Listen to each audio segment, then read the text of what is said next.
Well, Jeremy, it's wonderful to have you here at the School of the Art Institute of Chicago. Thank you for coming. Tell us about yourself. Yeah, thanks, Joe. First, it's a pleasure to be here. So my name is Jeremy Nobel, and I'm a medical doctor by training, also a public health practitioner, and also the founder for the Foundation for Art and Healing. What is the Foundation for Art and Healing? Foundation for Art and Healing is a 501c3 nonprofit. We've been around 15 years, and we've got a mission.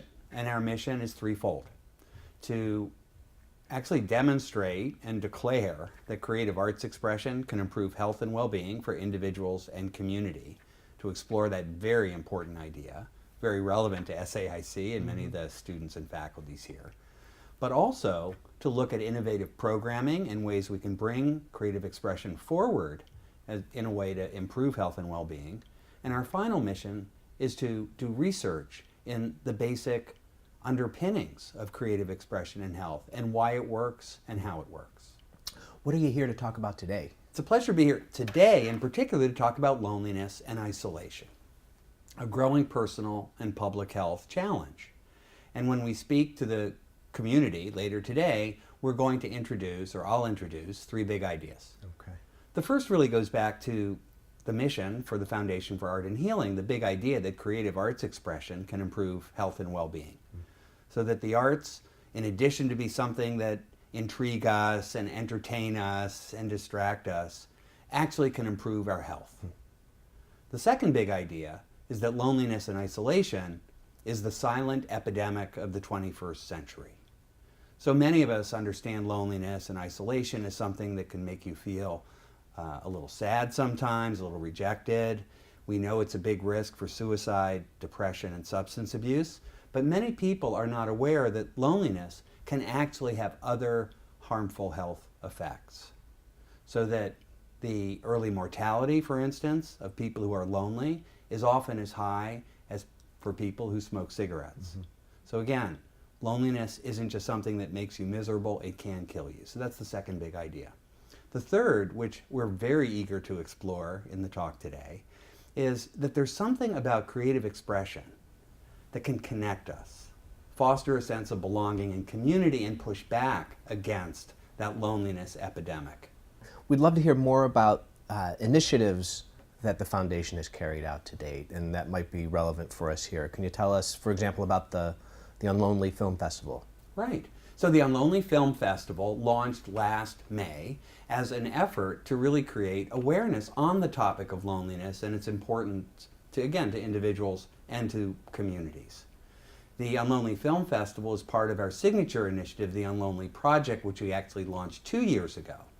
So that Unlonely Project takes the broad view of trying to create awareness in general on the importance of loneliness, and then the film festival is a very purposeful offering to the community to put 35 short films out for open viewing that really cover topics many people find uncomfortable, loneliness and isolation. But in watching those films, people engage with the topic, feel more educated about it, can actually have dialogues with other people about it, and feel connected. You know, I'm aware that your foundation has been around for 15 years or so, is that correct? Did you know going into it that loneliness would become or be a focus of the foundation? Well, interestingly, when we started the foundation, which really got started after 9/11, we were very focused on trauma. We were very impressed with the effectiveness of art therapy in traumatized kids, in particular after 9/11, who, watching the media clips over and over of the planes going to the buildings and so on, were quite disturbed. And even simple art therapy techniques of draw what's on your mind help those kids a lot get over that trauma. So we were intrigued by that, and then went on to work with returning service members and veterans from Iraq and Afghanistan, and again with very good effect in trauma. As we expanded our efforts to address other challenges of everyday life, many of them around chronic illness or severe illness or end of life, we actually took those same techniques and were intrigued that what a lot of people talked about was how the arts and creative expression made them feel more connected and less lonely. Interestingly, we were not looking for that result. We thought, okay, maybe it'll give people more of a sense of self-esteem, or it'll educate them more about themselves and the world.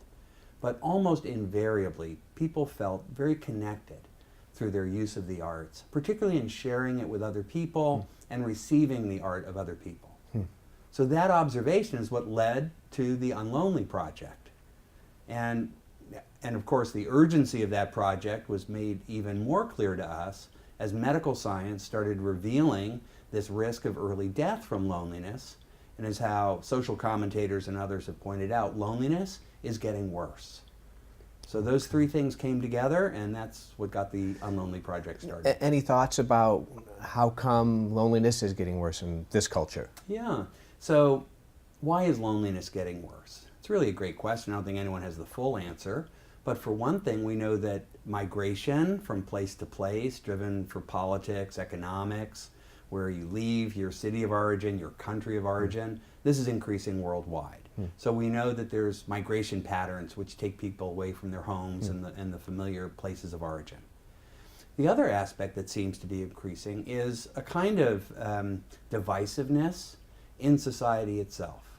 For race, gender, class reasons, more and more people feel polarized from people who are not like them. So this increase in divisiveness is no doubt fueling this sense of loneliness and isolation.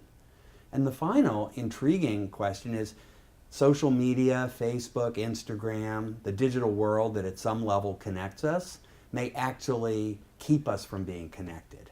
And we're very interested in the risk of that negative impact, particularly in young adults and adolescents, whose worlds are more and more shaped by social media. Here at SAIC, we're interested in belongingness as a concept and an idea that we are thinking through, and what it means to belong here on our campus, who feels like they belong, who doesn't. Can you help us to understand how belongingness and loneliness are connected or related to each other? You know, we think belonging and connection is actually the flip side of the same coin, that on the other side is loneliness and isolation.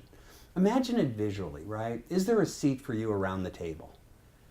Or do you feel welcome? Do you feel anticipated by the community you want to be part of, recognized for who you are? If you do, you often feel connected and you feel a sense of belonging.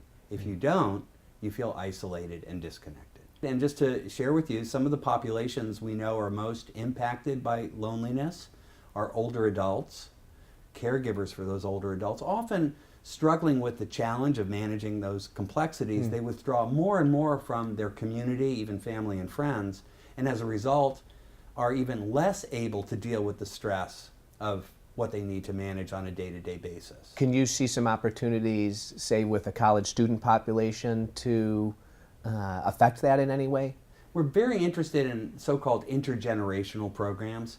Imagine a scenario where an older adult who has a lifetime of experience, strong opinions, a heart filled with compassion and empathy, and wants to share that with someone else in a useful way, has a chance to have a conversation with a young adult who may be struggling with identity or discrimination or some other circumstance. It's very clear to us, and there are many programs that have been successful, that having an opportunity for intergenerational story making and story sharing actually brings everyone together and provides a sense of belonging and community, even in groups that may previously not have had very much to do with each other. Something that you're really focused on is story making and storytelling. Can you say more about the central place that has in your foundation's work and in the creative arts therapies themselves? In many ways, we are our stories. And one of the powerful uses of creative expression is an entry point into finding our story, shaping our story, and sharing our story. And so we think it's fundamental to connection and belonging to have those stories, to feel proud and entitled and an agent of your own story, and to have that story, when you share it, be welcomed by other people. And both sides benefit. The people listening to the story also feel connected and feel like they belong, in a sense, to the larger narrative that's created by the story sharing. Now, you're both a physician and a poet, an artist. Can you say more about how those two identities come to play in your thinking on these matters, and what kind of advantages there are to being both? You know, it's interesting. In my both formal training to be a physician as well as the practice of medicine, you're always trying to pay attention, see what's going on with the patient, what's going on with the illness, really understand the complexity of the experience. And in a sense, poetry is exploring in similar ways. What's below the surface? What's going on here? What do I need to know about this situation, and how can I reveal it? How can I be helpful? So in an interesting way, I think they have similar goals. Well, anything else you'd like to add before? Just to share that I think the work you're doing here at SAIC, first of all, to declare the importance of belonging, celebrate that, support it, draw the attention of both the SAIC community and perhaps even the broader community to the importance of connection and belonging is a huge public health opportunity. We think the epidemic of loneliness and isolation isn't going to stop, so we have to come up with creative, effective, scalable, and sustainable ways to address it. Well, and I appreciate the work your foundation is doing, that you're doing to highlight loneliness as an idea that we need to talk about and pay attention to as well, in that, using that language. I think there's a great value in that, and we're interested in continuing to think through how these concepts of compassion and belonging and loneliness interact and are related to each other. I think fleshing all of those things out can only benefit our students and really all the community members here at SAIC. So appreciate the work that you're doing with the foundation. It's genuinely inspiring. Thank you, and it's a pleasure to be here and to be part of the work you're doing in your community. Great, thanks again.